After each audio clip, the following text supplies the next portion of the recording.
Inter caste ಆಗಬಾರ್ದು ಅಂತಕ್ಕಂಥ ಮಟ್ಟಕ್ಕೂ ನಾವು ಹೋಗ್ತಾ ಇದ್ದೀವಿ.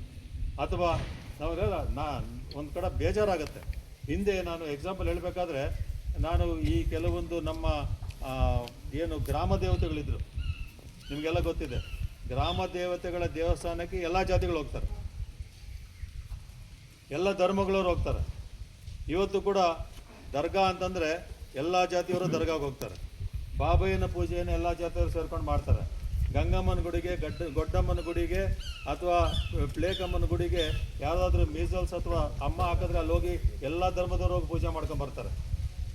ಆದರೆ ಇವತ್ತು ಆಧುನಿಕವಾಗಿ ಕೆಲವೊಂದು ದೇವಸ್ಥಾನಗಳಿಗೆ ಕೆಲವೊಂದು ಧರ್ಮಗಳನ್ನ ಜಾತಿಗಳನ್ನ ಸೇರಿಸಲ್ಲ. ಇವತ್ತು ಸೇರಿಸಲ್ಲ ಅಂದರೆ ಕಾರಣ ಏನು? ಈ ದೇವರು ಎಲ್ಲರಿಗೂ ಒಂದೇ ಅಲ್ವಾ? ಈ ರೀತಿಯ ಸಾಮಾಜಿಕ ಅನ್ಯಾಯವನ್ನು ಕೂಡ ನಾವು ಮಾಡ್ತಾ ಇರ್ತಕ್ಕಂಥ ಈ ಸಮಯದಲ್ಲಿ ಇವೆಲ್ಲ ಹೋಗಲಾಡಿಸ್ಬೇಕು ಅಂತಕ್ಕಂಥ ಉದ್ದೇಶದಿಂದನೇ ಈ ರೀತಿಯ ಕಾರ್ಯಕ್ರಮಗಳನ್ನು ಆಯೋಜನೆ ಮಾಡಿ, ಮೊದಲನೇದಾಗಿ ನಾವೆಲ್ಲರೂ ಒಂದೇ ಅಂತ